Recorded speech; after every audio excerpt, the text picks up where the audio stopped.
Yes, coming soon. Just a moment, please. Quý vị đợi Ngài một chút ạ.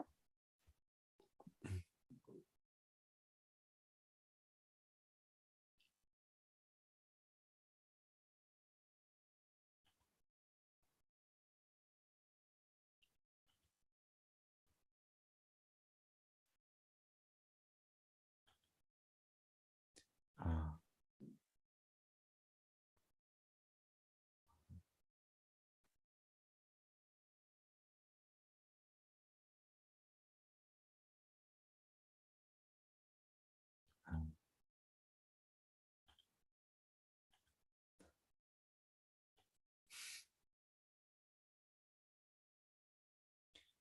All right. So we can sit in a comfortable meditation posture. Mời quý vị vào tư thế ngồi thiền thoải mái.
So as we have erected the back and cast the side down,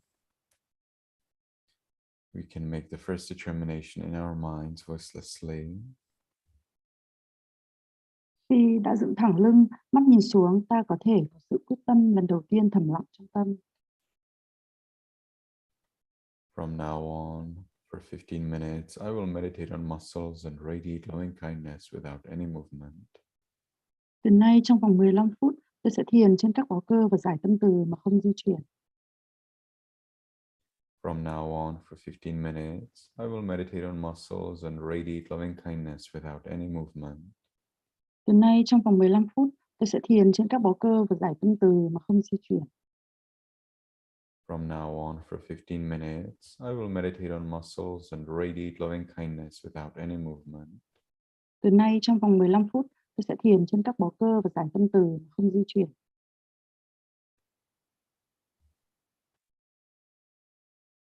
And with that determination, we can gently, lovingly notice the flat piece of flesh at the top of the head.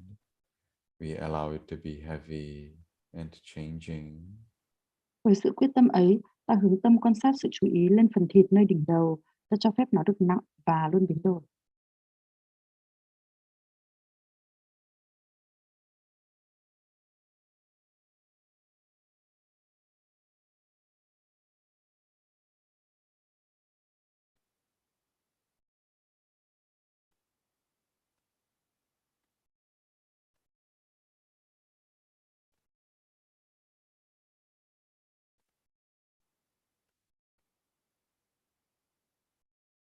And we continue to the forehead, Ta tiếp tục với phần trán, eyes, mắt,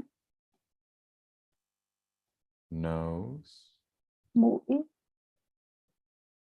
lips, môi, chin, cằm, cheeks, má, ears, tai, back of the head, đằng sau đầu. and we allow all of the muscles and flesh throughout the head to be heavy and changing. Và ta cho phép toàn bộ phần cơ, thịt nơi đầu được nặng và luôn biến đổi.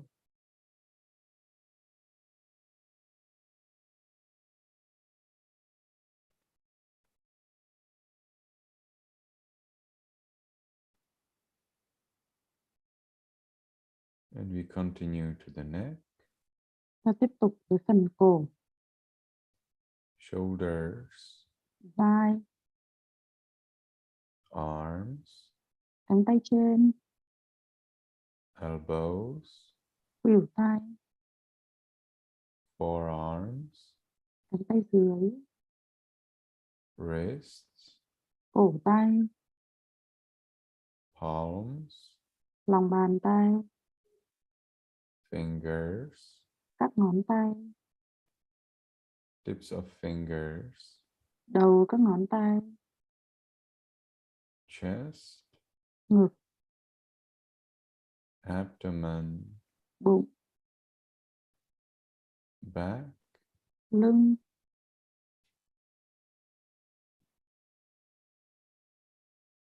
and we allow all of the muscles and flesh throughout the upper part of the body to be heavy and changing. và ta cho phép toàn bộ phần cơ, thịt nơi thân trên được nặng và luôn biến đổi.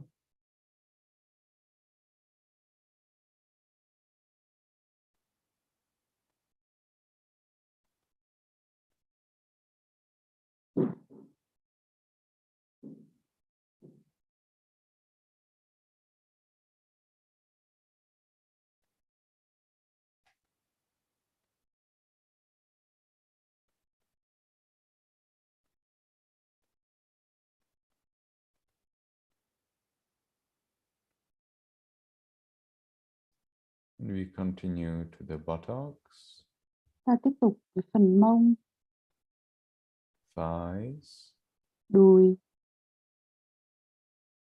knees, đầu gối, calves, bắp chân, heels, gót chân, soles, lòng bàn chân, toes, các ngón chân, tips of toes, đầu các ngón chân,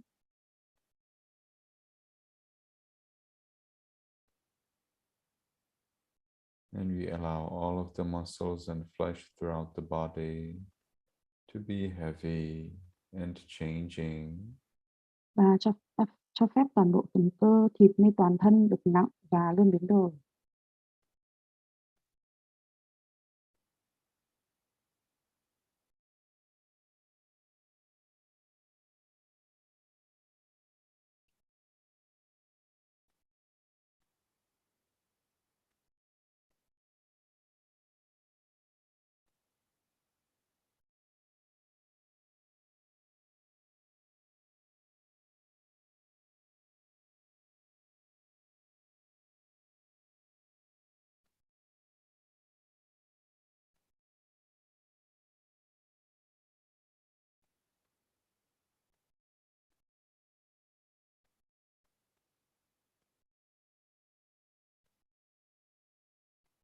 And we consider impermanence and unreliability in other parts of this body, such as the heart, lungs, liver, intestines, bones, skin, blood, fat, saliva, and so on.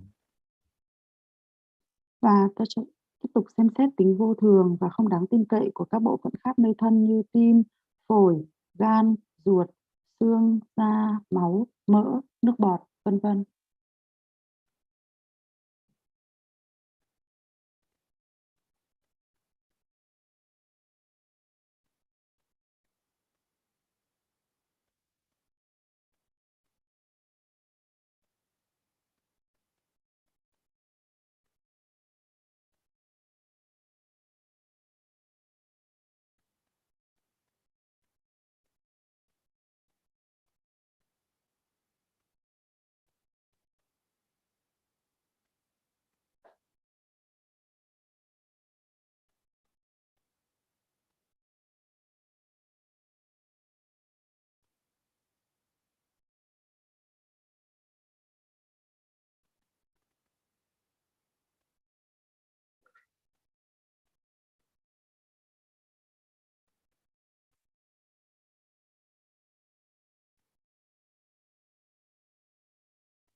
And we can consider the mind. We won't push away our thoughts. Instead, we will analyze them and see what is their condition. Và ta quan sát tâm, ta không gạt bỏ những suy nghĩ đi, thay vào đó ta phân tích xem đâu là nguyên nhân của những suy nghĩ ấy.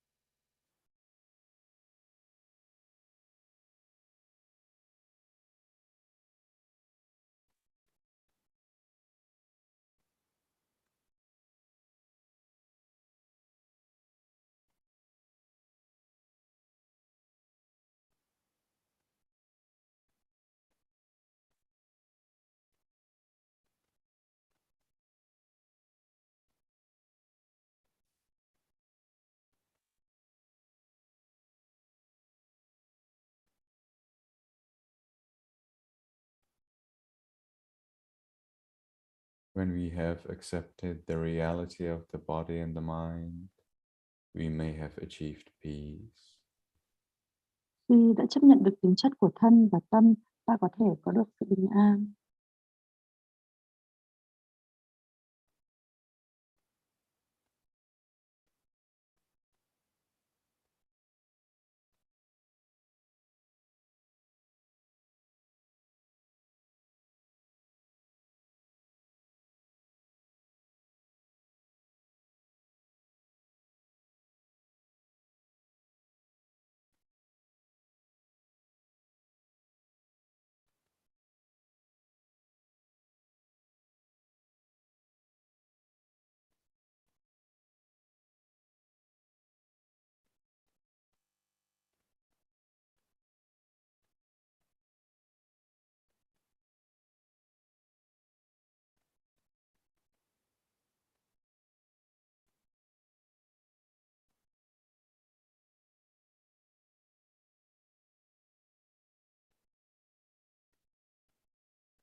We can share our peace with other living beings without forcing, without expectation, just by permitting them to enjoy at least that much of peace as we are enjoying ourselves now.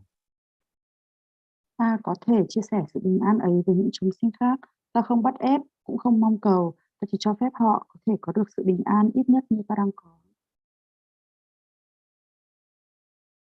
In our minds, voicelessly, we can recite again and again, may all beings in this room be in peace. Trong tâm, ta có thể lặp đi lặp lại câu nguyện cho tất cả các chúng sinh trong căn phòng này được bình an.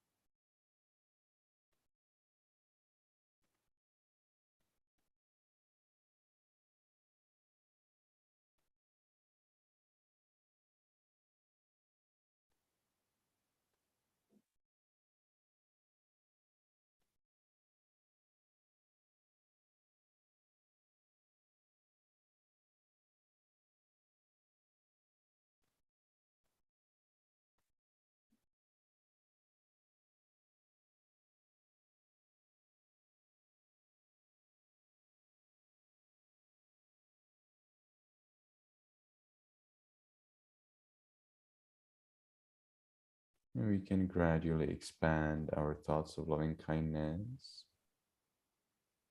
Và ta từ từ mở rộng tâm từ. May all beings in this building be in peace. Nguyện cho tất cả các chúng sinh trong tòa nhà này được bình an.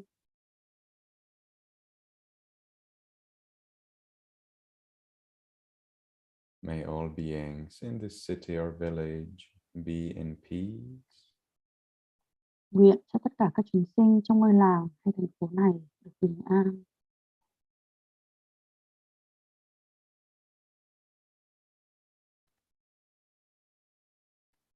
May all beings in this country be in peace. Nguyện cho tất cả các chúng sinh trên đất nước này được bình an. May all beings on this continent be in peace. Nguyện cho tất cả các chúng sinh trên châu lục này được bình an. May all beings on this planet be in peace. Nguyện cho tất cả các chúng sinh trên hành tinh này được bình an. May all beings, including me, be in peace. Nguyện cho tất cả các chúng sinh, bao gồm cả tôi, được bình an.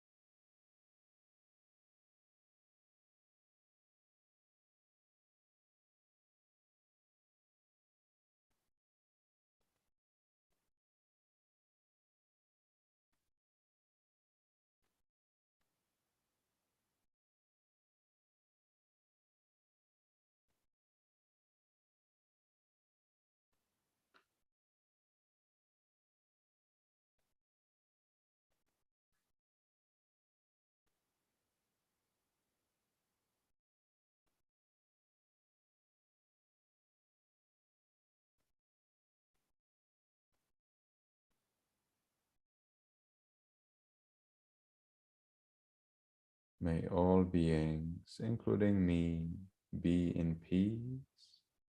Nguyện cho tất cả các chúng sinh, bao gồm cả tôi, được bình an.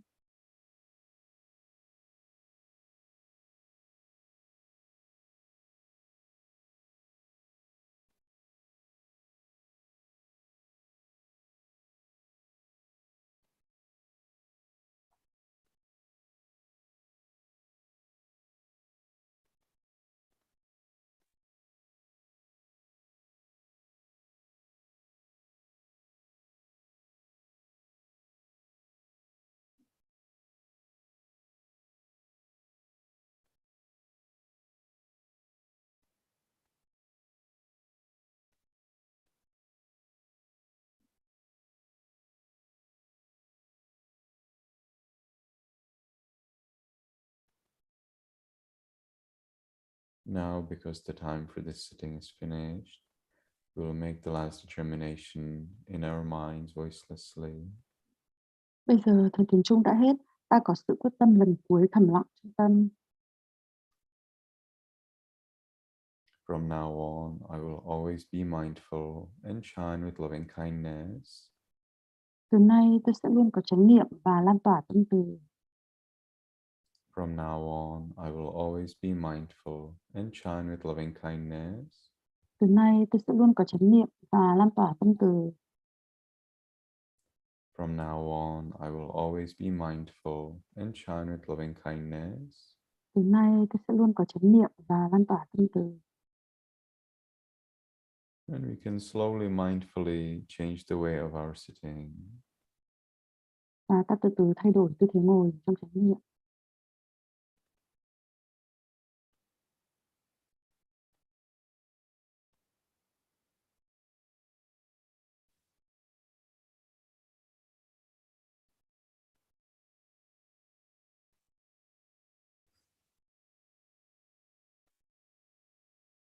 And we can take one more minute to enjoy the peace we gained in meditation. Hãy dành ra thêm 1 phút để tận hưởng sự bình an mà ta có được qua thời thiền.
So I will start with Dhamma talk right away.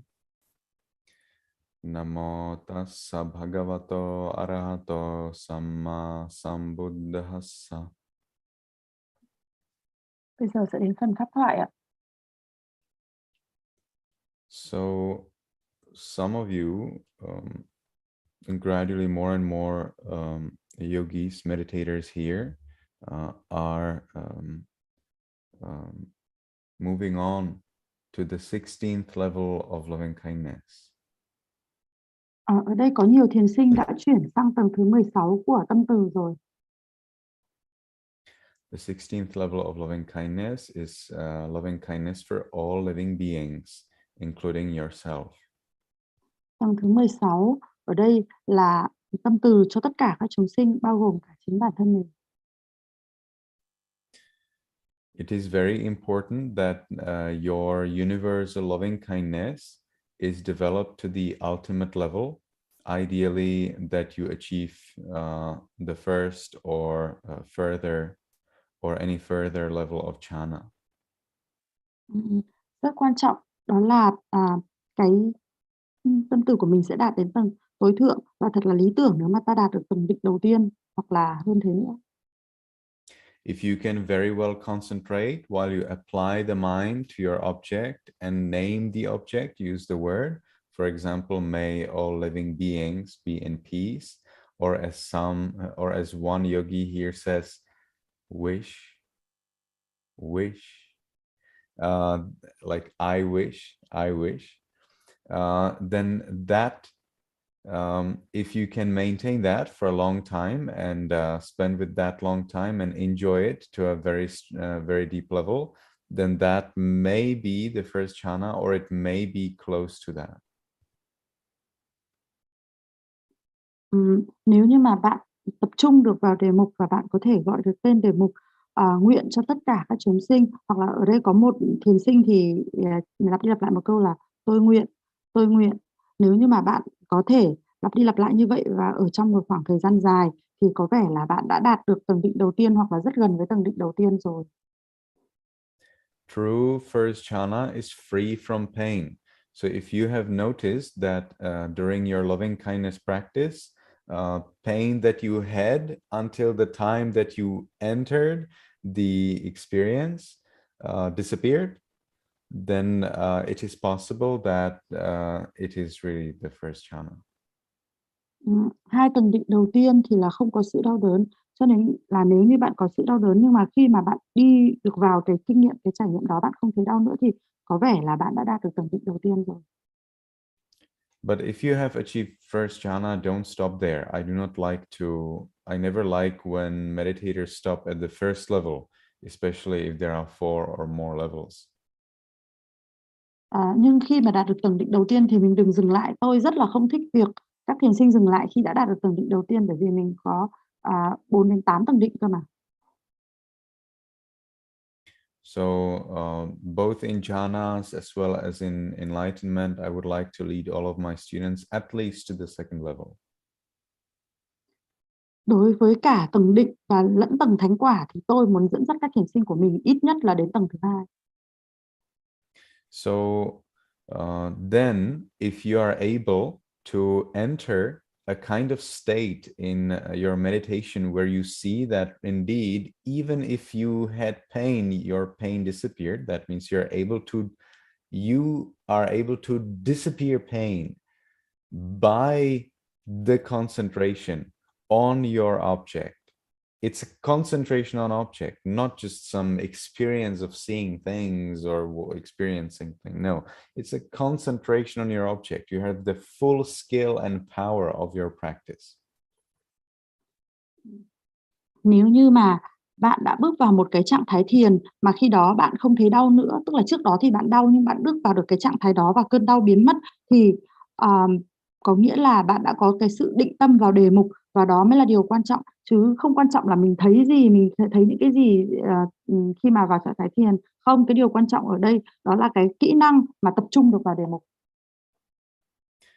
So then probably is the first jhana, but we want to talk about the second jhana, and the second jhana is achieved when you remove the words and you directly stay with the object only. So you do not make use any words, and you do not need to apply the mind again and again on the object.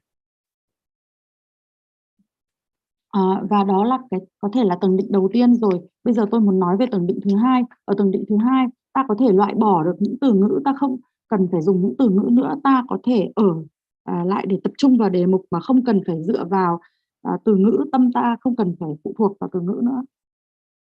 If you always have to apply the mind again and again on the object, then that is too coarse. So it's much better if your mind settles in the object and it is happy with it. Nếu mà cứ phải dụng tâm vào nếu mà mình phải dụng tâm thì đó vẫn còn rất là thô, chưa vi tế. Nếu như mà tâm ta an trú được vào trong cái đề mục đó thì mới là điểm cần đến. So that's why I taught you the method how to get rid of the words, because only when you get rid of the words, it is possible for you to achieve the second jhana. Đó là lý do vì sao mà tôi dạy các bạn phương pháp là cuối cùng mình phải loại bỏ câu chữ đi, bởi vì loại bỏ câu chữ thì mình mới đạt được đến tầng định thứ hai. Okay, and metta, loving kindness, has maximum 3 jhanas, so you cannot aim too high with this. Và cái tâm từ thì đưa ta được đến tối đa là tầng định thứ 3 thôi, nên ta cũng không thể đặt mục tiêu quá cao được. So now we have this thing. So our meditation retreat is supposed to finish after about 4 days, but we need about 4 weeks more. Còn có khoảng 4 ngày nữa thôi là khóa thiền này đã kết thúc rồi, nhưng mà chúng ta thì phải cần thêm 4 tuần nữa cơ. If we can get 4 weeks more, then it will be possible for me to get you through observing mind, at least the complete instruction, if not the attainment of enlightenment. Cần phải ít nhất là 4 tuần hoặc là hơn nữa thì tôi mới có thể dẫn dắt các bạn đi đến cái sự quan sát tâm, là đây sẽ là một cái sự hướng dẫn mà hoàn chỉnh. Nếu như không muốn nói là ta có thể thậm chí đạt đến tầng thánh quả. So many of you were successful in loving kindness and very fast, and many of you were successful with a little bit more time. But it seems that we don't have a single person here who is stuck, or at least as far as I know. I think anyone who would be stuck, they already left because they wanted to travel to France or something. Rất là nhiều người trong chúng ta thì đã thuần thục phần tâm từ rất là nhanh, còn một số người thì lại cần thêm một chút thời gian, nhưng ở đây thì không có ai bị tắc lại cả. Hoặc là ít nhất thì những người bị tắc thì họ cũng đã đi rồi, ví dụ như họ đi Pháp chẳng hạn. But usually it's the other way. Usually the more successful you are, the better situation, how to say that, the better opportunity you have for enlightenment or for jhana. The more probable is that wonderful invitation and wonderful opportunity to travel here and there and resolve a problem appears to you.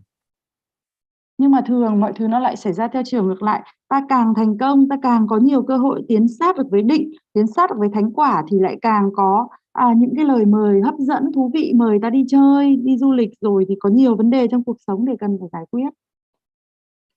Suddenly you are invited to France for a great business, or you can meet with the Queen of the Great Britain or whatever. Tự dưng ở trên trời rơi xuống lại ai mời ta đi Pháp làm một chuyến kinh doanh, cơ hội rất lớn, hoặc là ai lại mời ta đi Anh gặp nữ hoàng. Okay. Or in other times, sometimes it is not on the good side, sometimes it's on the sad side that one of your relatives passes away, your father, your mother, or someone else. And that is a very important reason for you to stop meditation and go do something else. Đôi khi thì là cũng có những cái lý do tốt như thế, đôi khi cũng có những lý do rất là buồn. Bỗng dưng một người thân bị mất, chẳng hạn như bố hay là mẹ mình mất, thì cũng đó là những cái lý do quan trọng để mà mình dừng cái việc hành thiền và mình phải đi làm một việc khác. So for successful meditation, it is really necessary to cut off ourselves from the world for that limited period, be it a month, 3 months, and really not know anything. Turn off the phone, and if anyone comes with a message, stop them and say, no, I don't want to know anything. Vì thế cho nên để có một để có một cái thời kỳ thiền miên mật mà được thành công thì ta hoàn toàn phải tách mình khỏi thế giới trong một cái giai đoạn giới hạn nào đó, chẳng hạn như 1 hay là 3 tháng, và ta không muốn biết một cái thông tin gì cả, ta sẽ tắt hoàn toàn điện thoại. Và nếu ai đó nói đến và nói là tôi có một cái thông điệp này muốn gửi bạn thì ta chặn họ luôn từ đầu, không, tôi không muốn biết. In Myanmar, meditation centers provide exactly that opportunity. So you enter a meditation center and there is no talking about politics, no talking about what's going on, no talking about anything at all, just meditation. Ở Miến thì các trung tâm thiền họ tạo ra một cái cơ hội, tạo ra một cái môi trường hoàn hảo như vậy. Đã vào đây là không hề nói chuyện chính trị, không nói về những gì đang xảy ra xung quanh, chỉ có thiền thôi.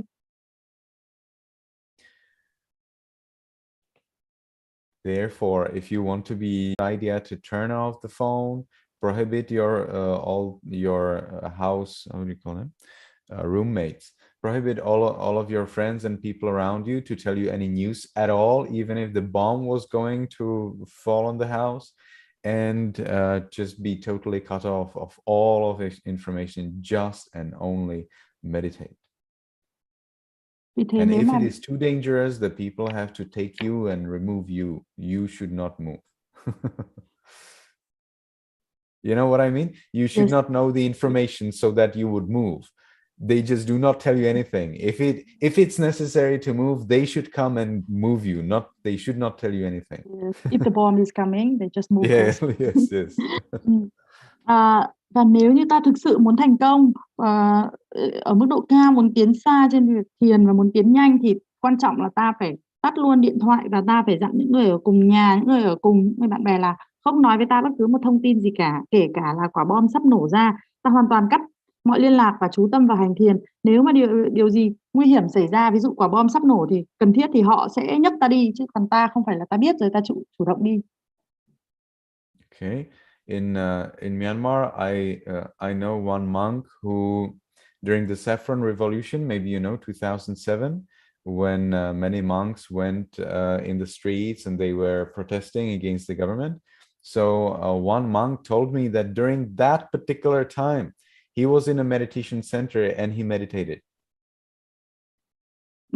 Ở Myanmar thì trong một cuộc cách mạng năm 2007 thì có một cuộc biểu tình, các nhà sư xuống đường để biểu tình chống lại chính phủ, nhưng mà có một cái vị sư đó đã kể với ngài là vị ấy vẫn ở trong trung tâm thiền và vị ấy chuyên tâm thiền. Nobody told him, okay, now you need to go in the streets and support the revolution. No. He was in a meditation retreat. Therefore, everything that's not directly related to meditation has nothing, should not ever be known to him. Nobody should tell him anything apart from meditation. Meditation is the most sacred, is the noblest thing in the world. There is no way how anything can ever touch it. Và như vậy là cũng không ai nói với ông ấy là phải xuống đường để mà biểu tình chống chính phủ, đi để tham gia và đi không. Lúc đó ông ấy đang ở trong khóa thiền, và mọi thứ mà không liên quan trực tiếp đến thiền thì ông ấy sẽ không muốn biết, và vì thế không ai nói gì cả với ông ấy cả về việc đó. Và việc hành thiền đó là một thứ thần thánh, một thứ thiêng liêng nhất, và không một cái gì nên cắt ngang cả. So you need to realize that when you follow intensive meditation retreat, it is of utmost importance that you do not mix it with anything else. Vì thế bạn nên nhận ra một điều là khi tham gia một khóa thiền miên mật thì bạn không nên trộn lẫn nó với bất cứ cái gì. If you want smooth progress and avoid any surprises, any unpleasant surprises that could drag you out of the practice. Nếu mà bạn muốn có một cái khóa thiền diễn ra suôn sẻ, trôi chảy và tránh những cái điều ngạc nhiên không mời mà tới sẽ kéo bạn ra khỏi khóa thiền.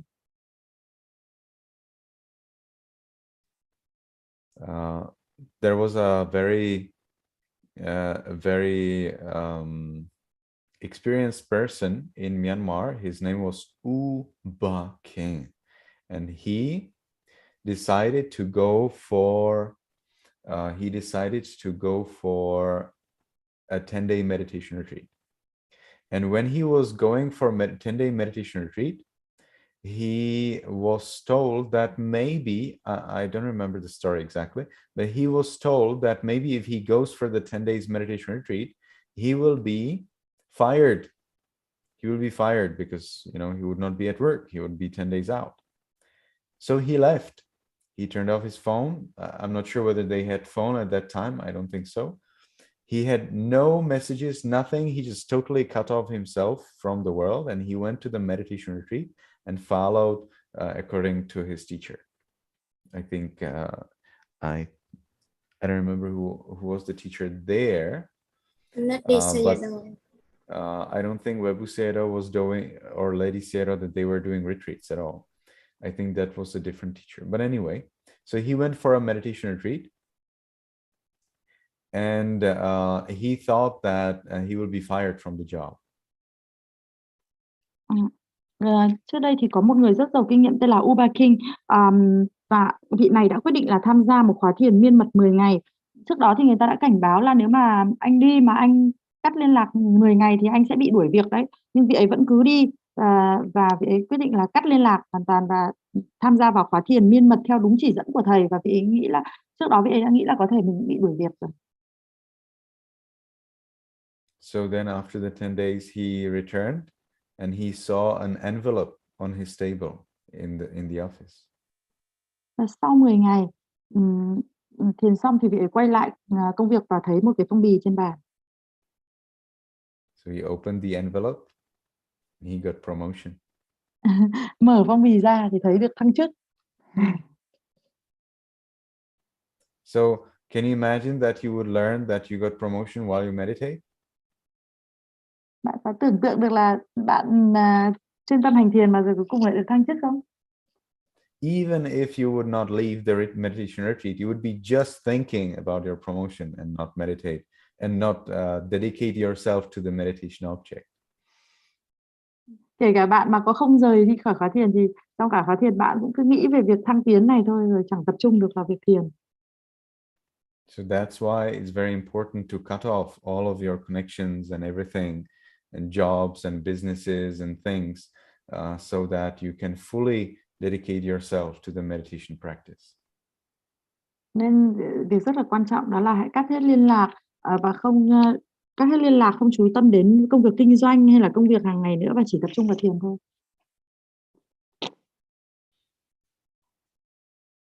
Now, universal loving kindness, if it has to be developed to a higher level, such as jhana, requires that you dedicate yourself to the meditation object throughout the day. Và cái tâm từ bình đẳng thì nó nếu mà được nâng lên một cái tức là tâm từ với vạn vật, tâm từ, lòng từ đối với tất cả chúng sinh, tất cả chúng sinh đó chị. Tâm từ với tất cả chúng sinh nếu được phát triển lên một mức độ cao hơn thì nó sẽ là định, và nó cần phải có một sự tập trung tuyệt đối vào đối tượng. Seems like Pham Hue has invited all of her family to our Dhamma talk.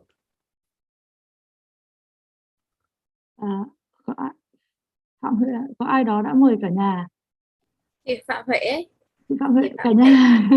Chị Phạm Huệ đang mời cả nhà đến pháp thoại ạ. Cả nhà chị đang xin nghe pháp thoại.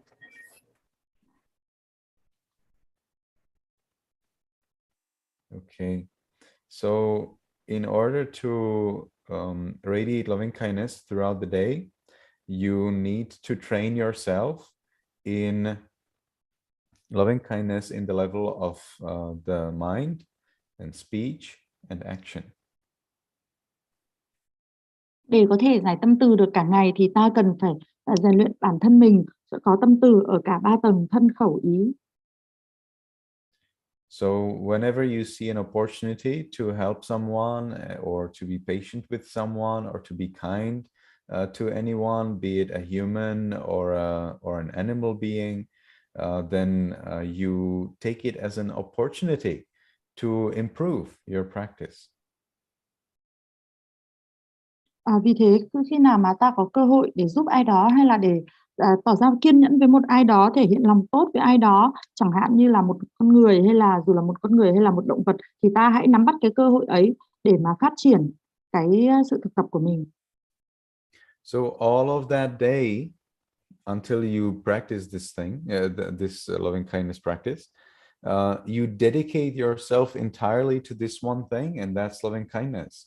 So when I practiced this, when I was eating, I thought every mouthful, or how do you call that? Every mouthful, right? Every Bite. I don't know. Not every bite.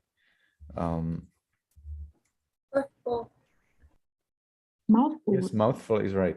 Yeah, actually, bite is also fine. Every mouthful, or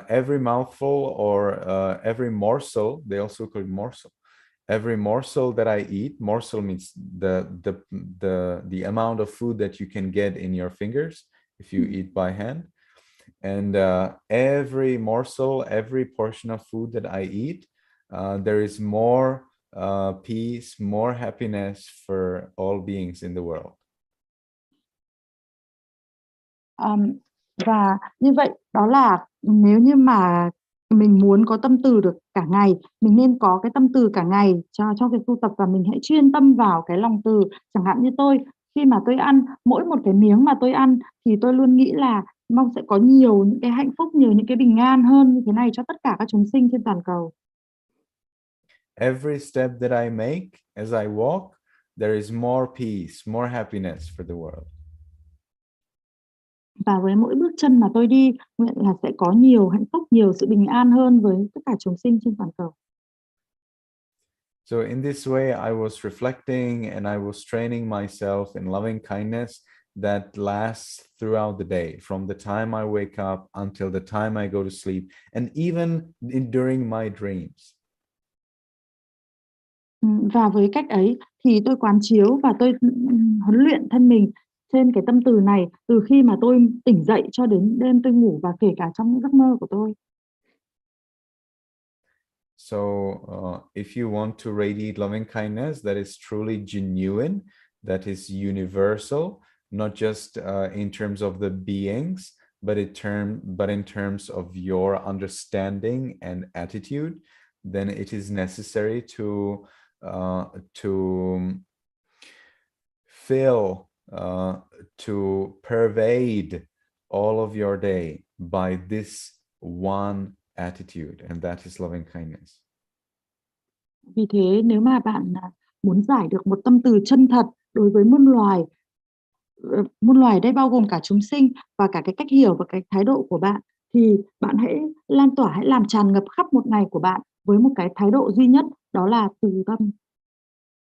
In this practice, I think there is the most difficult point is to remember yourself. Trong cái thực tập này thì tôi nghĩ phần khó nhất đó là nhớ đến bản thân mình. You should never forget about yourself, because you are the source. It's like when the sun is shining, it's the sun that needs to be the most shining thing, and then is whatever else is outside of the sun. So you need to be filled with the light at the first place so that you can share it elsewhere. So when you radiate loving kindness, be it in meditation or outside meditation, always remember that you are the number one that needs to be peaceful, that needs to be happy. Và Điều khó nhất đó là bạn không nên bản thân mình. Hãy nhớ rằng bản thân mình mới là cái nguồn, giống như mặt trời chiếu sáng thì đầu tiên mặt trời phải có nhiều ánh sáng nhất rồi nó mới trải tia sáng được đến những cái vật mà ở ngoài nó. Thì bản thân mình cũng phải thắp sáng mình trước. Có nghĩa là nếu như mà bạn muốn thành tiền giải tâm từ thì bản thân bạn là người đầu tiên phải có được phải có được cái sự bình an và niềm hạnh phúc nhiều nhất trước. When I radiate loving kindness, I like to say that I shine loving kindness more than the sun. Khi mà tôi giải tâm từ thì tôi muốn nghĩ rằng là tôi lan tỏa cái tâm từ chiếu sáng nhiều hơn cả mặt trời. But still, the way how I radiate loving kindness is very similar to the way how the sun is shining the light. Nhưng cái cách mà tôi lan tỏa tâm từ thì nó cũng rất giống với cách mà mặt trời chiếu sáng. Because will the sunshine decrease even a little bit if you get angry with the sun? Bởi vì nếu như giả định bạn tức giận mặt trời thì liệu mặt trời có bớt sáng đi dù chỉ một chút xíu hay không? Will the sun shine even a little bit if you start to shoot or send things on the sun? Nếu bạn bắn mặt trời hay là gửi cái gì đó đến mặt trời thì mặt trời có chiếu sáng ít đi dù một chút xíu thôi không? Even if you cover the sun in satellites and things, itself the sun will still shine. You may not see the shine because it's covered, but itself, it will still shine. Your satellites will all burn and liquidize, turn into water. But suppose that if actually they would turn into smoke, right? Actually, even if you happen to cover all the sun by whatever ways, for example, when the moon covers the sun and you don't see the sun is still shining. You may not see it, but the sun on its own is shining. Bây giờ giả định như là bạn dùng một cái vệ tinh gì đó để che mặt trời đi nữa thì mặt trời vẫn chiếu sáng, và thậm chí cái vệ tinh mà bạn dùng đấy thì cũng sẽ bị ánh sáng của mặt trời đốt cháy thôi, rồi nó sẽ chảy ra hoặc là tan thành khói thôi. Nhưng bây giờ lại giả sử mặt trăng có đi đến và che mặt trời, bạn không nhìn thấy ánh sáng của mặt trời nữa nhưng mặt trời tự nó vẫn chiếu sáng. Now suppose that all of the 8 billion people here on the planet Earth will start to curse the sun and they will be angry about the sun and they will insult the sun. Will the sun stop shining even just a little bit? Bây giờ giả sử 8 tỷ người trên trái đất này cùng nhất loạt sân giận và chửi bới và sỉ nhục mặt trời, liệu mặt trời có bớt giảm sáng đi một chút xíu nào không? The sun will not stop shining even a little bit. Mặt trời sẽ không ngừng chiếu sáng kể cả là một chút xíu. So that's the way how we radiate loving kindness. Đó là cái cách mà bạn giải tâm từ.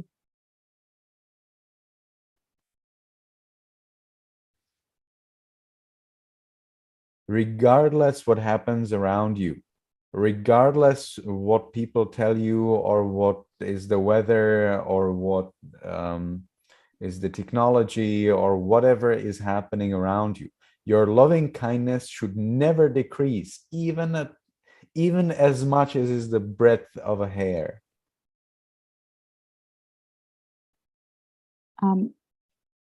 Dù là và bạn cũng sẽ có cái tâm từ như vậy, mặc dù bất chấp bất cứ cái gì có thể xảy ra, dù thời tiết thay đổi nắng mưa, dù khoa học kỹ thuật có thay đổi như thế nào thì tâm từ của bạn cũng sẽ không suy chuyển dù chỉ bằng một cọng tóc.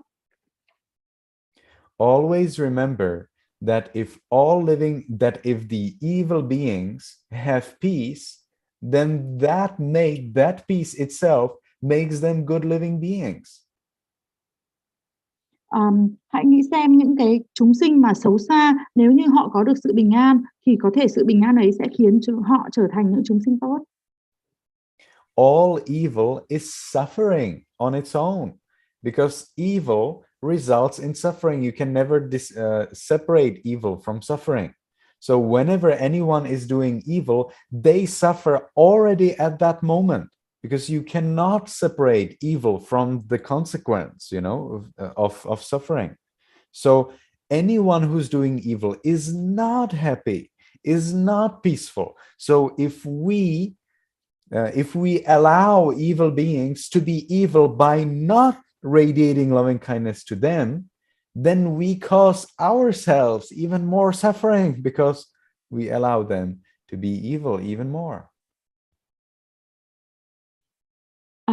Với những chúng sinh mà xấu thì vốn họ đã rất là khổ rồi, vì ta không thể nào mà tách được cái xấu khỏi cái khổ đâu. Bất cứ ai đang làm việc gì xấu thì họ đã khổ ngay lúc đó rồi. Cái xấu và cái khổ nó luôn đi kèm với nhau, không thể tách rời được. Vì thế những người xấu họ đang rất là khổ rồi, và nếu như mà ta không giải tâm từ đến họ, ta không cho phép họ được bình an, hay là ta cho phép họ là xấu xa và đừng bình an, mà ta không giải tâm từ, ta không giải sự bình an đến họ, thì cũng chính ta đang bị chịu khổ, bởi vì ta cho phép họ xấu xa và ta cho phép họ khổ mà.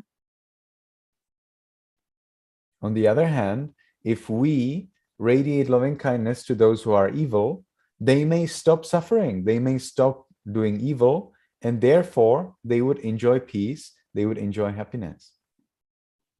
Nhưng mặt khác, nếu như ta giải tâm từ đến họ, thì có thể là họ được hưởng sự bình an ấy, họ sẽ dừng làm điều xấu và họ có thể có được bình an, hạnh phúc.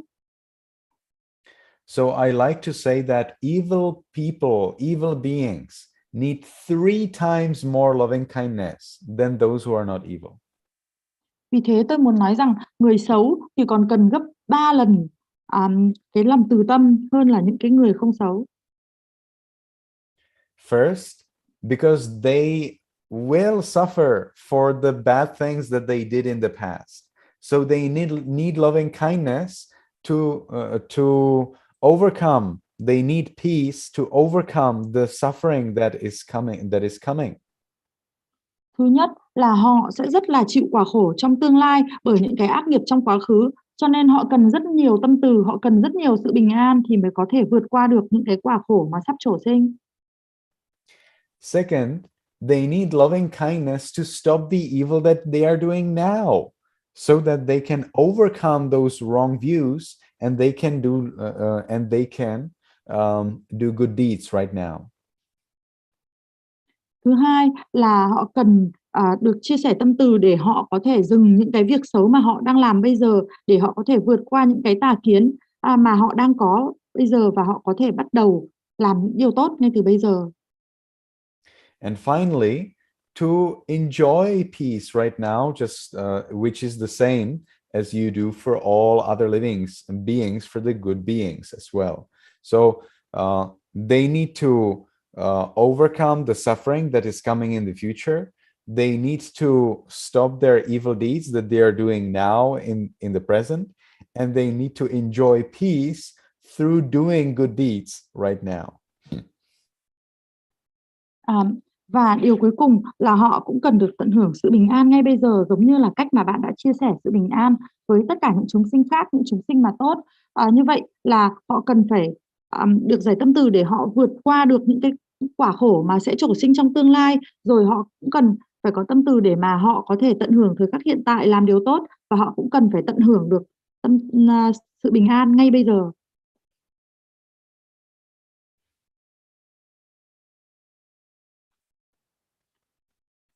So it's like if you have trees in the forest, then trees need rain, they need water. Giống như là những cây trong rừng thì cần nước, cần mưa. But if you get a forest fire, that needs extremely much more water. Bây giờ nếu có cháy rừng thì cần phải nhiều nước hơn nữa. Now suppose somebody would say, oh, there is fire. There is fire, so that's why I will not pour any water on that over there. That doesn't make any sense. Trees need water, and if there is a forest fire, it needs even more water. Bây giờ nếu ai nói là ôi ở đấy lửa cháy phừng phừng rồi, tôi sẽ không tưới nước nữa, điều này thật là vô nghĩa. Cây thì cần nước, và nếu mà cháy rừng thì càng cần nhiều nước hơn.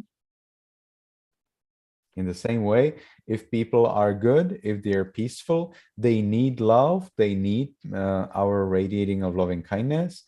But if people are not peaceful, if people are evil, or if they have wrong view, or if they harm anyone or anything, or do anything wrong, then they need extraordinary loving kindness.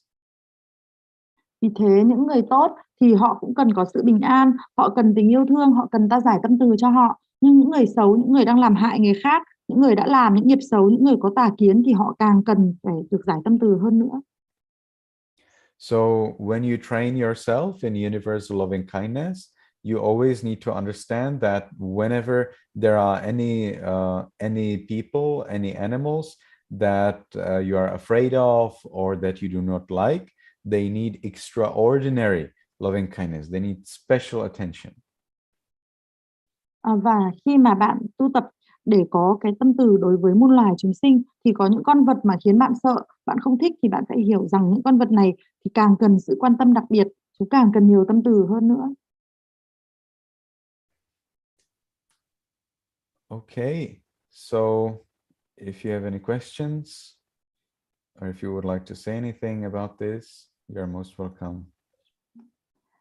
Nếu bạn có câu hỏi hay là muốn nó chia sẻ điều gì thì bạn được hoan nghênh chào đón.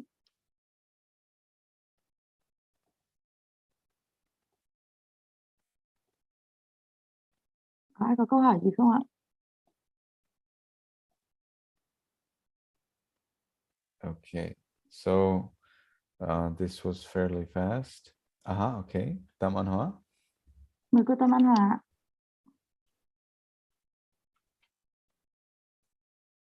Anh Việt ơi, anh bật tiếng mọi người giúp em với.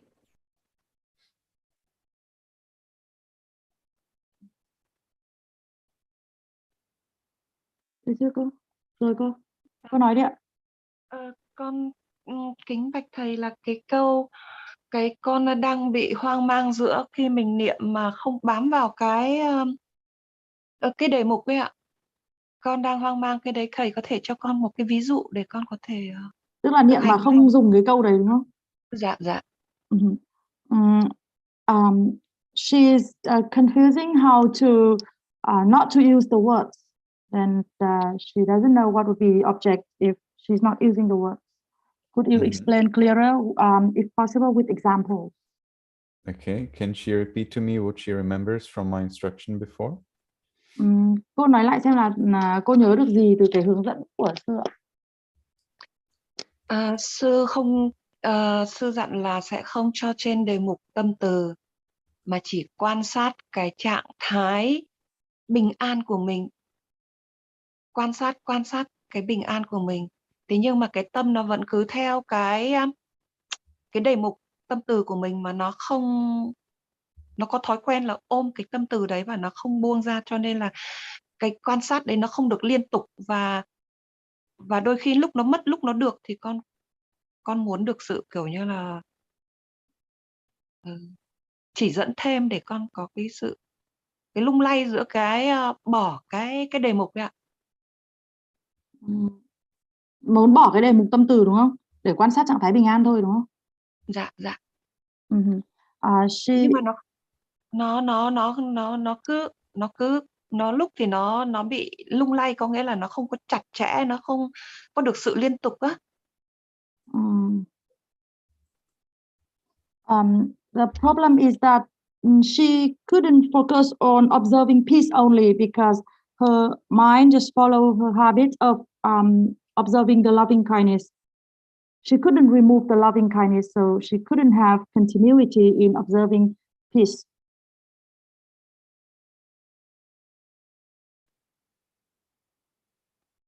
Why would she need to observe peace, or why would she need to observe loving kindness? Tại sao cô lại phải quan sát trạng thái bình an, và tại sao cô lại phải quan sát tâm từ?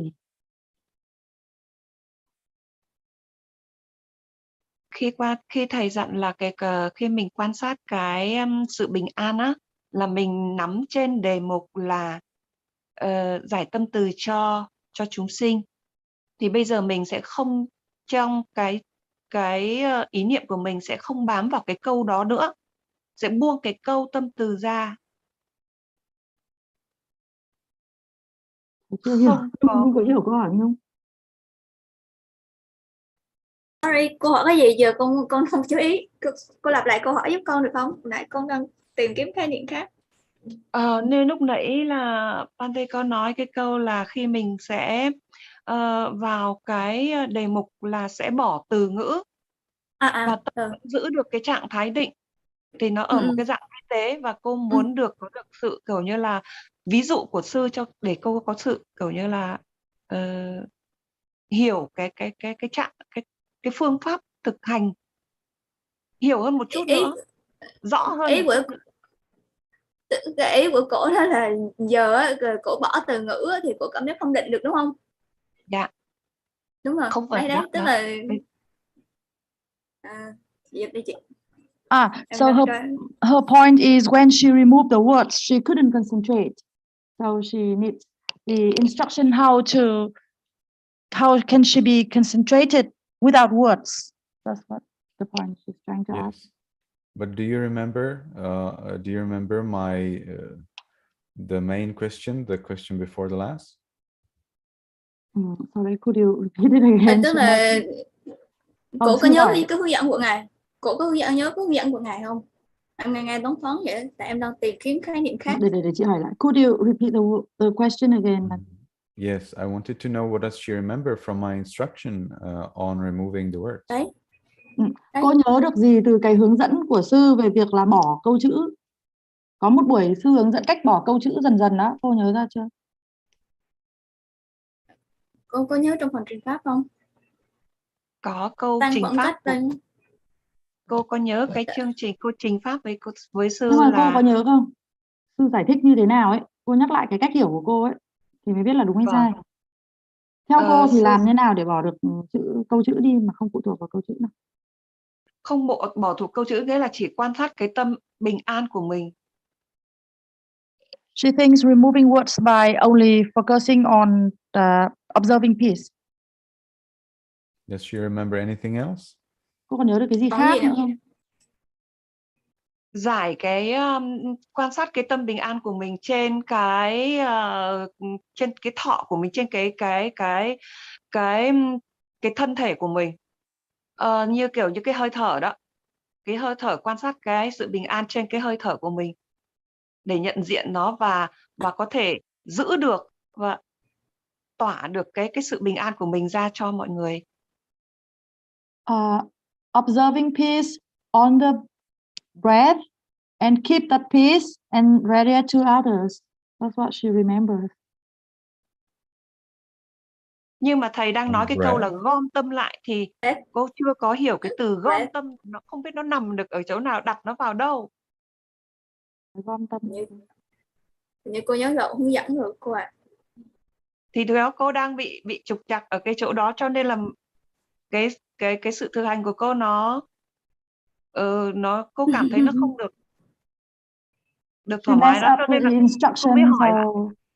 I think she must have missed it. She must have been absent when I gave the instruction. Yes, I think so too.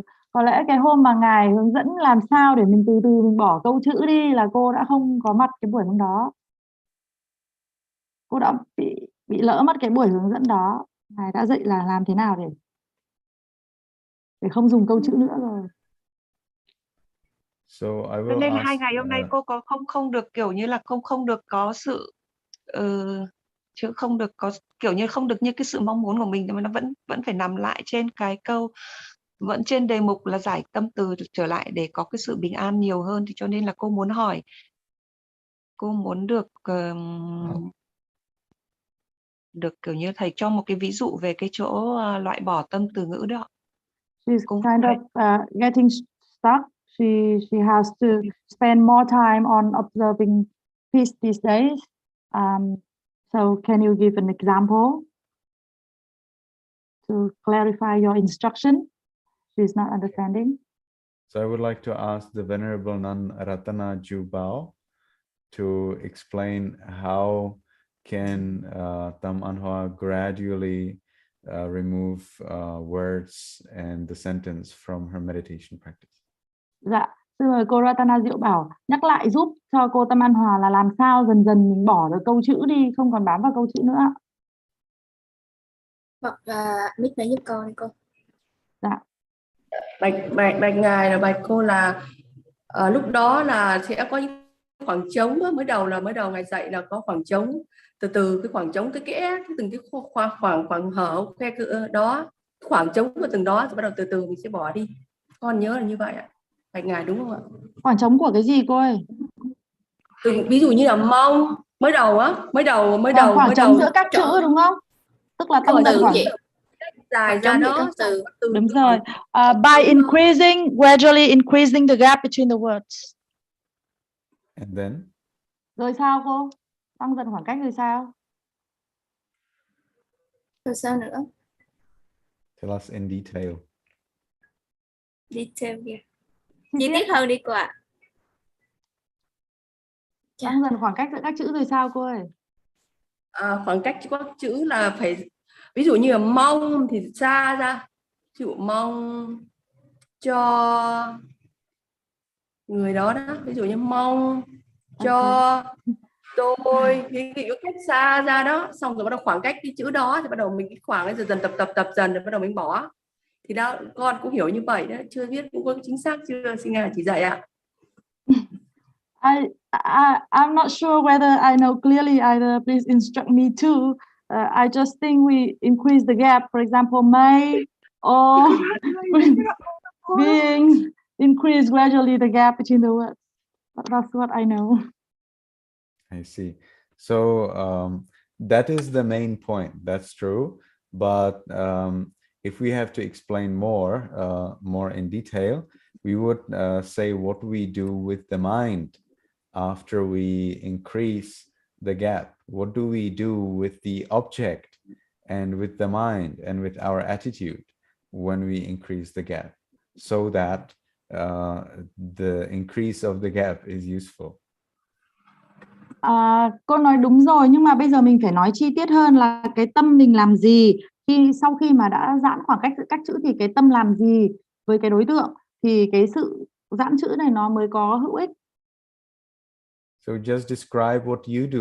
How do you practice it? Thế bây giờ cô Diệu Bảo hãy miêu tả xem mình làm gì. Cô giãn chữ xong cô làm gì?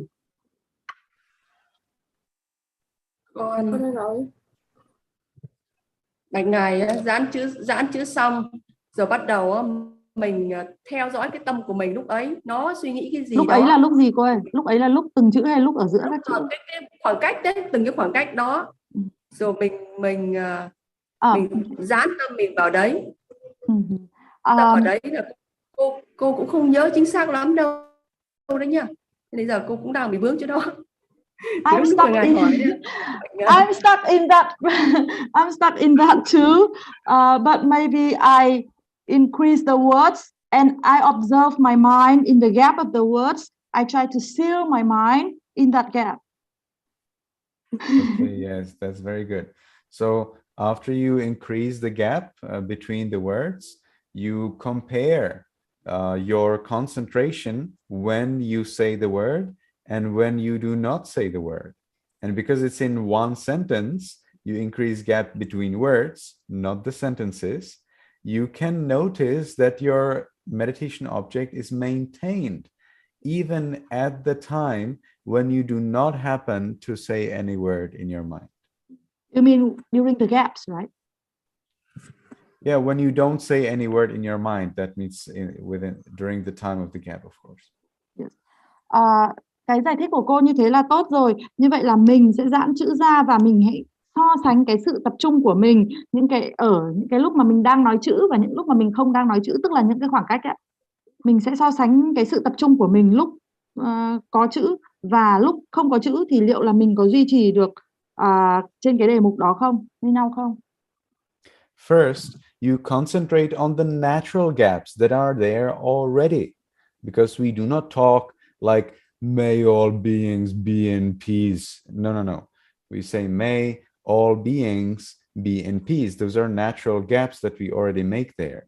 You can concentrate on those natural gaps that you have been already making there until now, before I told you that you can make any gaps. And you can notice that you have been mindful and concentrated in those gaps until now. And then you just increase those natural gaps and make some new between the words where you didn't make gaps before.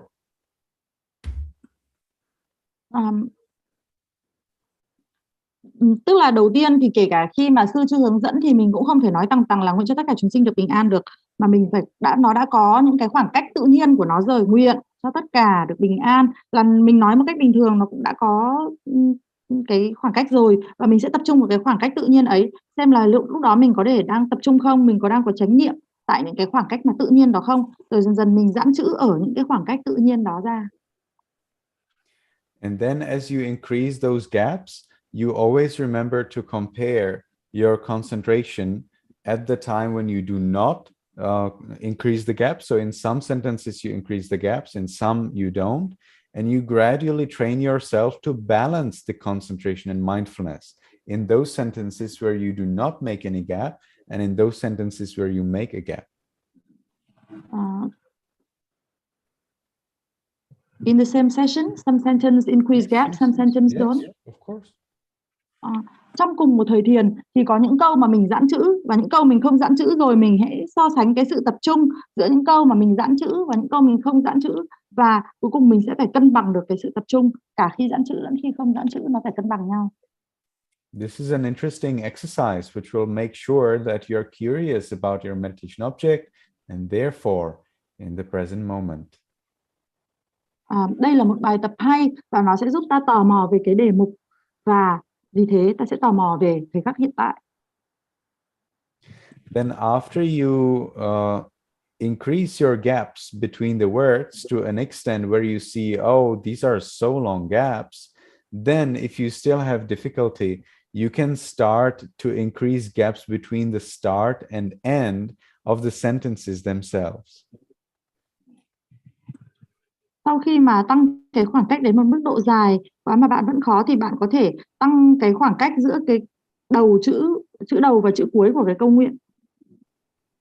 And you increase those gaps between the sentences so long that at one point the gap will be as long as a sentence.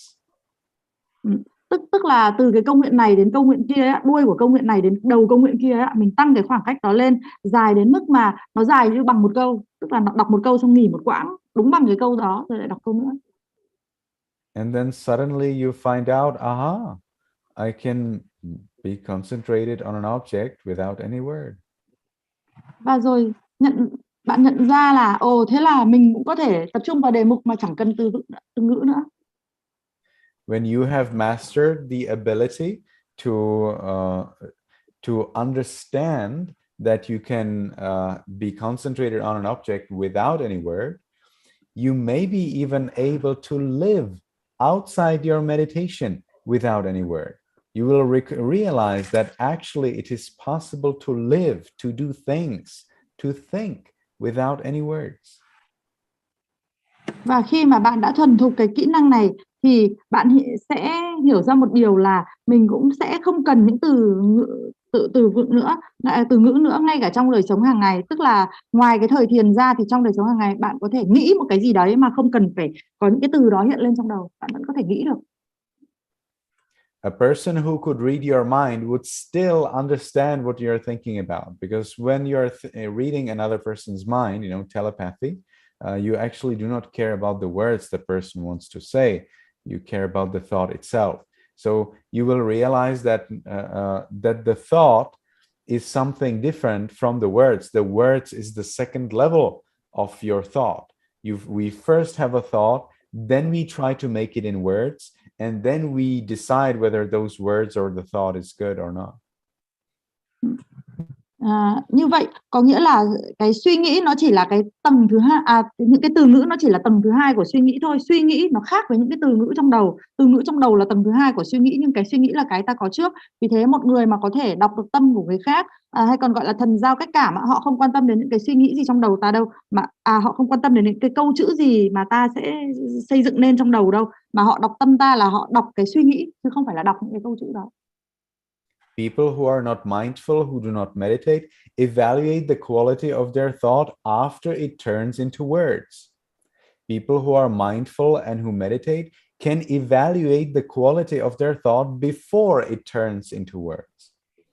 Cái người mà không hành thiền và không có chánh niệm thì chỉ có thể đánh giá được cái phẩm chất của suy nghĩ của mình là như thế nào khi mà những cái suy nghĩ đó nó đã hiện lên thành chữ một trong đầu rồi. Còn cái người mà có hành thiền, có chánh niệm thì trước khi cái suy nghĩ đó nó biến được thành dạng chữ thì người ta đã nắm bắt được nó rồi. You will need to be able to recognize, to evaluate the quality of your thought before it turns into words in order to understand the deeper levels, the subtler levels of greed, hatred, and ignorance. Và bạn cần phải có khả năng đánh giá được những cái phẩm chất của suy nghĩ của mình trước khi mà nó hiện lên thành chữ rõ một như thế. Thì đây mới là cái sự nhận diện vi tế của những tham sân si. Because at that point, you can realize the root of those thoughts. You can realize more of that nature, of this thinking pattern of these unskillful thoughts. Và ở tại điểm đó thì bạn mới nhận ra được những cái gốc rễ của suy nghĩ này và những cái mảng của cái suy nghĩ này, những cái suy nghĩ mà bất thiện này. So when we meditate and we concentrate on an object, it is very good for us if we can take this as the preliminary training for vipassana, where we train to know our object without using any words. In other words, know the mind without using any words. Và cái việc thiền mà tập trung được vào đề mục này là một cái sự quan trọng trước khi mà bước vào vipassana, tức là ta có thể quan sát, biết tâm mình mà không cần phải dùng đến từ ngữ. So then as you meditate, there will be times when you can concentrate on your object without words, and it's just so natural. And there will be times when it is almost impossible. So when you find it very difficult to concentrate on an object without words, you can use those words, but you are then mindful of the fact that the words are coarse, that that the words are like, you will find out that if you use the words, then you cannot access your object directly. So you will realize that this is a coarse practice, that this is not a very subtle practice, and you will use the sentence only there where you necessarily need it to be with the object. Và khi mà mình thiền và mình tập trung, mình muốn tập trung được vào đề mục mà không cần từ ngữ thì đôi khi cái chuyện này nó rất là dễ dàng, nó rất là tự nhiên, nhưng cũng có những lúc thì nó rất là khó và ta cũng đành phải dùng từ ngữ. Điều khó quá không làm được thì ta dùng từ ngữ, nhưng ta phải có một cái chánh niệm rằng đây là một cái sự thực hành rất là thô, bởi vì là ta đã không tiếp cận được đề mục trực tiếp mà ta phải thông qua từ ngữ. Vì thế nó là một sự thực hành không vi tế, cho nên ta chỉ dùng khi mà cần thiết thôi. So it's like when you want to tame a wild horse. Giống như là lúc mình huấn luyện ngựa hoang. So first you need to catch the wild horse by a rope. Đầu tiên mình phải bắt được nó, trói nó bằng những cái dây thừng. And whatever you do with the horse, you need to be connected to the horse by that rope. Và những cái tác động lên con ngựa này thì mình tác động xuyên qua cái sợi dây thừng. You're always afraid that the horse will run away.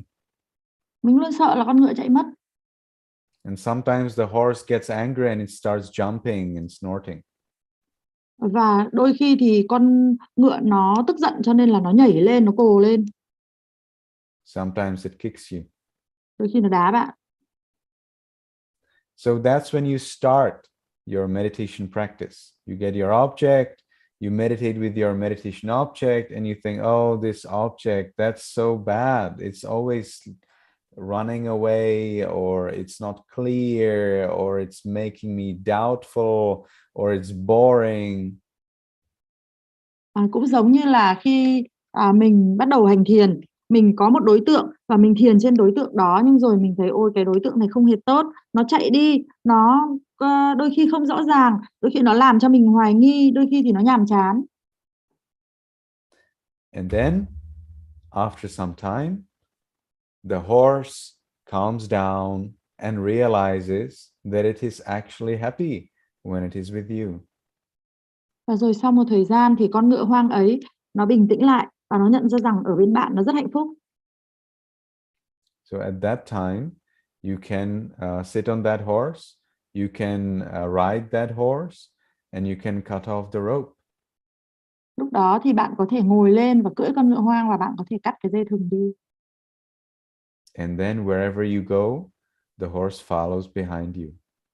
Và rồi bạn đi đâu thì con ngựa đi theo bạn. So the rope is like the words. Okay, we gradually, we want to gradually tame our meditation object to the level where we do not have to use the words. And instead of us trying to chase the object, we want to make the object to follow behind us. In other words, to make it easy for the mind and for the object to be always together. Và trong trường hợp này thì cái dây thừng nó chính là những cái từ ngữ đấy. Ta muốn thuần phục được cái đối tượng, cái đề mục thiền của mình thì dần dần rồi ta sẽ tiến đến mức độ là bỏ những từ ngữ đi và ta không chạy theo đề mục nữa mà đề mục chạy theo ta. Nói cách khác là tâm và đề mục luôn được ở với nhau. So is it clear now? Bây giờ rõ chưa? Cảm ơn thầy. Thank you very much, Bante. Cảm ơn em. Dạ. Thank you. Mời cô Chắc ạ. Cô Chất ơi. Cô Chất bật mic lên cô Chất. Cô Chất bật mic. Rồi ok. Rồi ok. Rồi. Cô nhờ dịch dùng cho cô làm. Dạ. Nói với ngài là vì cô giải tâm từ cho 5 người không thương không ghét. Trong vòng 60 phút thì cô chia đều mỗi người 10 phút trả cô. Nhưng mà về xong thì cái kiểu như cái tâm bình an nó vẫn đang có mà cô vẫn còn đang thích ngồi thì cô lại ngồi thêm cho cô thì cô lại vẫn quán cái tâm bình an của cô kéo dài thời gian thêm cỡ hơn 1 tiếng đấy. Đáng lẽ là 1 tiếng là hết rồi nhưng mà cô thấy cái tâm bình an mà cô vẫn còn đang tham thì ý là cô ngồi thêm như thế thì nó như thế nào? Tức là sau cả 5 người rồi đúng không, là hết thời thiền rồi nhưng mà vẫn còn đang cô là 5 người rồi vẫn thừa okay, thời gian. Có sự bình an, cô muốn ngồi thêm 1 tiếng để tận hưởng cái sự bình an đó. Ok. Tức là câu hỏi của chị cổ là thế này, tức là cổ muốn kéo dài thêm với chị, kéo dài thêm cái thời thiền. Chị hiểu rồi. After her session is 60 minutes and she has 5 neutral people and each people 10 minutes. So after sorry Bante. Yeah. So after finishing 5 neutral people and it's time, the session is over, but she still feels so much peace and she wants to enjoy that peace. Can she extend another 60 minutes just to enjoy that peace? In that case, she needs to, there are 2 ways she can do that. One way is that she can change her determination for these situations. So in her determination, it will be from now on for 60 minutes, I will radiate on loving kindness without any movement, and I may increase if I need. Or after she finishes the 60 minutes, she needs to change her meditation posture, and then you know, how to say that, she would move into the secondary meditation posture, and then she would return to the primary posture right away and make a new determination and continue. So spend some time on the secondary posture and then come back to she the... doesn't have to spend any time in the secondary posture. Có 2 cách mà cô có thể làm được. Thứ nhất là cô phải đổi cái quyết tâm ngay từ đầu. Từ nay trong vòng 60 phút tôi sẽ thiền gì đó và giải tâm từ gì đó mà không di chuyển. Rồi sau đó tôi có thể kéo dài thời gian nếu cần thiết. Tức là cái quyết tâm của mình từ đầu như thế nào ấy. Mình muốn làm thế, làm từ đầu thời thiền mình có quyết tâm. Cách thứ hai là sau 60 phút cô có thể đổi tư thế thiền. Cô có thể thay đổi tư thế thiền sang một cái tư thế thứ cấp ấy, rồi cô lại đổi trở lại vào cái tư thế ban đầu. Tức là mình có một cái tư thế nghỉ đúng không? Mình về tư thế phụ rồi mình lại về tư thế chính để mình ngồi và mình bắt đầu lại từ đầu. Ok, cô cảm ơn. Sometimes when I meditate and I'm not sure whether I want to meditate 45 minutes or 1 hour, I make the determination, okay, so I'll meditate 45 minutes, and if I want, I will increase, and that's fine. Đôi khi thì nếu như tôi không chắc là tôi muốn ngồi thiền 45 hay 60 phút thì từ đầu tôi sẽ quyết tâm là tôi có một sự quyết tâm đầu thời thiền là tôi sẽ ngồi 45 phút, và nếu tôi muốn tôi sẽ ngồi thêm thành 60 phút. And then sometimes I increase and sometimes I don't. Đôi khi thì đến lúc sau 45 phút đó tôi muốn, và đôi khi thì tôi lại không muốn nữa, theo đúng cái quyết tâm ban đầu. Sorry, Bante, I'm not clear about the point. The second choice for her when she comes back, so she start from the beginning or in the second session right after that. What does she do in You that would 16? change her meditation posture into a different posture, like, you know, she would change her legs, for example, from the Burmese posture to the mermaid's posture, and then right away, you know, after 1 second or half a second, right away, she would return back to the primary posture and take a new determination for the next part, you know. So she would not extend directly. She would need to change her meditation posture, because it's the change of meditation I posture. understand. But for that new session, 60 minutes, what does she do? She start with 5 people, or she can only have 4 to herself? So what does she want? Dạ, con có hỏi thêm cho cô á, ở cái lựa chọn thứ hai ấy, tức là sau khi mà hết 60 phút rồi thì cô nhanh chóng đổi tư thế ngồi, rồi ngay sau đấy, tức là mình về tư thế thứ cấp một chút xíu thôi, 1 giây 2 giây sau mình lại phải đổi, tức là mình không nối luôn 2 thời thiền vào nhau, mà nó phải có một cái đoạn là đổi tư thế. Mình đổi tư thế xong mình lại đổi lại luôn về cái tư thế yêu thích của mình, rồi thì mình lại có quyết tâm lại từ đầu. Thì con mới nói là cái quyết tâm cho thời thiền thứ hai này thì là cô muốn là giải tâm từ lại từ đầu cho 60 người, hay là chỉ tập trung vào mình thôi ở cái thời thiền 2 này, thì sư hỏi là cô muốn như thế nào? Cô cái thời thiền 2 tức là tại vì cô thấy cái tâm cô nó bình an, cô muốn như thế nào? No, the second session she wants to enjoy the peace for herself only.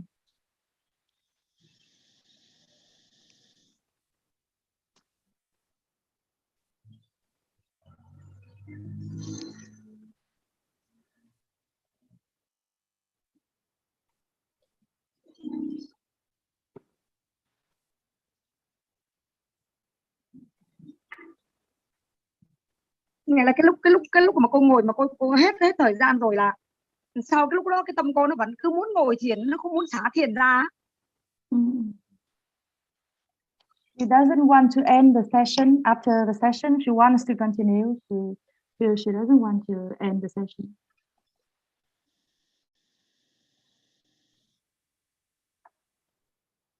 I think that would not be fair. You know, you're working with 6 people, you are one, and then you have the 5 neutral. And if you dedicate to yourself more time than to those 5 people, then I worry that it's not fair. Ngài đã có một cái lo lắng, nếu mà cả cái thời thiền thứ hai mà mình chỉ giải tâm từ, chỉ hưởng sự bình an một mình thì nó không công bằng, bởi vì đây có 6 người, có mình và có 5 người trung tính nữa. Bây giờ cả cái thời thiền mình lại dành nhiều thời gian hơn cho bản thân mình thì nó không công bằng, nó bị lệch, nó không có công bằng. Nếu vậy thì bây giờ với vậy cô mới hỏi thử thôi, xem nếu vậy thì thời thiền 2, nếu vậy thì cô lại còn vẫn quyết tâm, nếu vậy thì cô lại cũng giải tâm từ lại cho tất cả 6 người tiếp. That's why I am asking you, Bante. But if necessary, I can radiate to all the 6 people. It's fine. Yes, it's better if you follow the instruction until you pass to the higher level, and then later you will realize that radiating loving kindness for yourself is how to say that. That radiating loving kindness to others is much stronger loving kindness for yourself than when you radiate loving kindness only for yourself. Tốt hơn hết là cô hãy làm như thế, tức là làm đúng theo hướng dẫn. Cái thời thiền 2 mình cũng vẫn giải cho cả mình và cả 5 người kia, thì nó sẽ tốt hơn. Đến lúc nào đấy mà cô thành thục thì Ngài sẽ cho cô lên hạng, tức là lên một cái hạng cao hơn là cái hướng dẫn tiếp theo ạ. Và rồi cô sẽ nhận ra rằng là giải tâm từ cho người khác thì nó là cái tâm từ mạnh hơn là mình giải cho mình.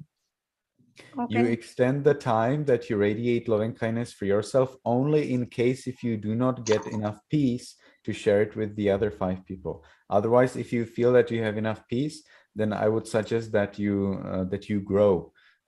Later, after this retreat, then you can radiate loving kindness for yourself 1 year every day, 12 hours, no problem. But during this retreat, there is an opportunity for you to grow and to get more experience and more understanding of the mechanics of loving kindness, and that may help you later to develop loving kindness for yourself even more effectively. Mình chỉ nên kéo dài cái thời gian dành cho bản thân mình nếu mà mình không có được sự bình an. Mình không đủ cái sự bình an để mà chia sẻ với mọi người thì lúc đó là lúc mình cần phải dành thêm thời gian cho mình. Còn một khi mà mình đã có đủ được sự bình an rồi thì đây là cái cơ hội để mà mình phát triển hơn, tiến bộ hơn trong cái khóa thiền này, và mình sẽ có thể hiểu được cái cơ chế của tâm từ nó hoạt động như thế nào.